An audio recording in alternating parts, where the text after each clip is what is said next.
região mais importante do país, onde vivem as pessoas mais ricas, responsável por carregar o país nas costas, onde é produzido a maior parte da riqueza do território. Você pode estar pensando que eu estou falando do Sudeste, de São Paulo, mas não, estou falando do Nordeste brasileiro, porém durante o período colonial.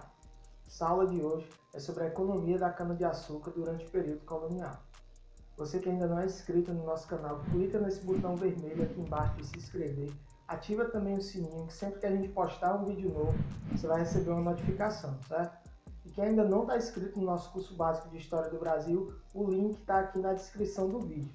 Clica, preenche lá, um formulário rapidinho você preenche, vai receber dicas exclusivas e alguns vídeos também exclusivos para quem está inscrito no nosso curso. E tudo isso gratuito, certo?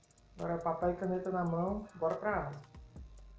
Seguinte, a partir de 1530, quando os portugueses decidem de fato colonizar e ocupar o território do que viria a se tornar o Brasil, eles precisavam de alguma coisa que fizesse com que esse esforço valesse a pena. Eles precisavam de um retorno financeiro que compensasse o esforço que Portugal estava fazendo para ocupar esse território. Então a saída encontrada por eles foi a produção da cana-de-açúcar aqui, mas alguns motivos explicam a escolha desse produto. O primeiro deles é que era um produto muito valioso na Europa. Só para vocês terem uma ideia, o açúcar que hoje a gente compra por quilo a R$3, R$3 e pouco, naquele período lá na Europa era vendido por grama. Você comprava 100 gramas de açúcar, 200 gramas, e só quem tinha acesso a isso eram as famílias ricas, pois era um produto muito caro. Então, se os portugueses conseguissem fazer uma grande produção de açúcar, eles conseguiriam lucros extraordinários. Então, o primeiro motivo para essa escolha é esse alto valor de mercado do açúcar. O segundo motivo é que os portugueses já tinham bastante experiência com esse produto. Eles devem lembrar que antes de chegar aqui na América, eles tentaram contornar o continente africano para chegar até nas Índias. E aí, no meio do caminho, eles criaram algumas feitorias, algumas colônias na costa africana. E nesses lugares, eles desenvolveram a plantação da cana-de-açúcar. Então, quando eles decidem em 1530, 1532 iniciar os engenhos de açúcar aqui no que viria a se tornar o Brasil, eles já tinham bastante experiência com esse produto. E um terceiro motivo que explica a escolha da cana-de-açúcar é que o clima tropical aqui do nosso país era bastante favorável ao cultivo do produto. E um pouquinho depois eles descobriram também que o solo, principalmente do Nordeste brasileiro, também era ideal para o cultivo. Então os motivos foram esses. Primeiro, o alto valor de mercado do açúcar. Segundo, os portugueses já tinham experiência no cultivo desse produto. E terceiro, o clima era ideal para o cultivo, o clima tropical. Depois descobriram que o solo também era perfeito para isso. Além de bons motivos, era preciso também ver algumas questões para viabilizar a produção do açúcar aqui. Primeiro, era preciso de muitas terras para garantir a produção em larga quantidade da cana-de-açúcar. Mas isso não era problema, o território dominado pelos portugueses aqui na América era gigantesco. A segunda questão é a mão de obra. Eles precisavam decidir qual a mão de obra que eles iam empregar nesse empreendimento. E aí a mão de obra escolhida foi a mão de obra escrava. No primeiro momento, os indígenas eram escravizados, mas depois essa mão de obra indígena vai ser substituída pela mão de obra africana, certo? E a terceira questão que precisava ser vista era o financiamento, pois montar um engenho para a produção de açúcar demandava muitos recursos. E muita gente que vinha para cá colonizar o território não tinha esses recursos. Então, a saída encontrada por eles foi pedir empréstimos a holandeses e à população da Península Itálica também, certo? Então, o território não era problema, pois tinha terra em abundância. A mão de obra escolhida, a mão de obra escravizada. E a terceira coisa, que é justamente o dinheiro necessário para começar esse empreendimento, que eles vão conseguir através de empréstimos dos holandeses e também dos italianos, ok? Só com isso que a gente viu até agora, a gente consegue já traçar em linhas gerais como que estava organizada a economia do que viria a se tornar o Brasil durante o período colonial.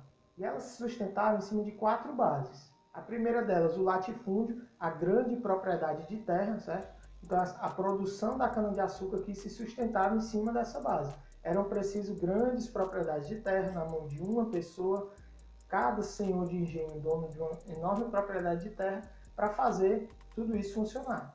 A segunda base é o trabalho escravizado. Não seria gasto nenhum recurso a mais com pagamento de salários, nem nada disso. O trabalho seria escravizado. Terceira coisa, a monocultura. Todos esses latifúndios, eles seriam direcionados à produção de um único produto, que era a cana-de-açúcar, para potencializar essa produção de cana-de-açúcar, era necessário que todo o território disponível, todos esses latifúndios se destinassem somente à produção desse único produto. É o que a gente chama de monocultura. E por fim, toda essa produção estava destinada ao mercado externo, certo? Era produzido aqui, mas para ser vendido na Europa. E juntando essas quatro bases, latifúndio, trabalho escravo, monocultura e também a produção para o mercado exterior, a gente tem o que ficou conhecido como sistema de plantation. Nada mais é do que um sistema produtivo baseado nesses quatro pilares: o grande latifúndio, o trabalho escravizado, a monocultura e a produção destinada ao mercado externo, para exportação, certo? Então, sempre que eu ouvir essa palavra plantation, viu no vestibular, em qualquer lugar, associa logo a essas quatro coisas, ok? E esse tipo específico de organização da produção, da economia, vai gerar um tipo de sociedade específica, pois as relações pessoais, as relações sociais serão influenciadas pelo modo como a economia é organizada. Então, o lugar que você ocupa em todo esse sistema produtivo vai determinar muitas vezes a forma como você vai ser tratado e vai ser visto pelas pessoas. Um senhor de engenho responsável por administrar toda essa máquina produtiva, ele não era tratado da mesma forma que uma mulher indígena escravizada, por exemplo, que cuidava dos filhos dele. Havia um tratamento diferente de acordo com o lugar que você ocupava no meio desse sistema produtivo, ok? Perceba que quando o Brasil começa a organizar a sua economia, ele organiza de uma maneira que atenda aos interesses de fora, os interesses externos, certo? Os interesses de Portugal. E você pode perceber, você vai notar isso ao longo do curso, que isso não vai se alterar muito ao longo da nossa história. A gente vai estar sempre atendendo às demandas internacionais. O mundo precisa de açúcar, a economia mundial, o mercado mundial está precisando de açúcar, o Brasil vai produzir açúcar. Chega um momento em que a economia mundial vai ter uma demanda por café, o Brasil vai produzir café. O mercado mundial está demandando soja, o Brasil vai produzir soja, certo? Isso está lá na nossa raiz e vem perdurando até hoje. E praticamente durante todo o período colonial, a economia brasileira, a economia da colônia, vai estar organizada sobre essas bases: latifúndio, trabalho escravo, monocultura e produção para o mercado externo, certo? Na nossa próxima aula, a gente vai entender como que funcionava essa sociedade que estava organizada ali em torno da produção da cana-de-açúcar, certo? A gente vai entender melhor os grupos sociais e as relações entre eles. E também como tudo isso estava sendo administrado por Portugal. Agora, antes de encerrar, eu queria falar rapidinho com você sobre o nosso Apoia-se, que é uma plataforma de financiamento coletivo. Aqui embaixo, na descrição do vídeo, tem um link para o nosso Apoia-se e você pode ser um parceiro nosso. Se você acredita no nosso trabalho, gosta do que a gente vem fazendo e quer manter esse canal e ajudar esse canal a melhorar cada vez mais, você pode ser um membro.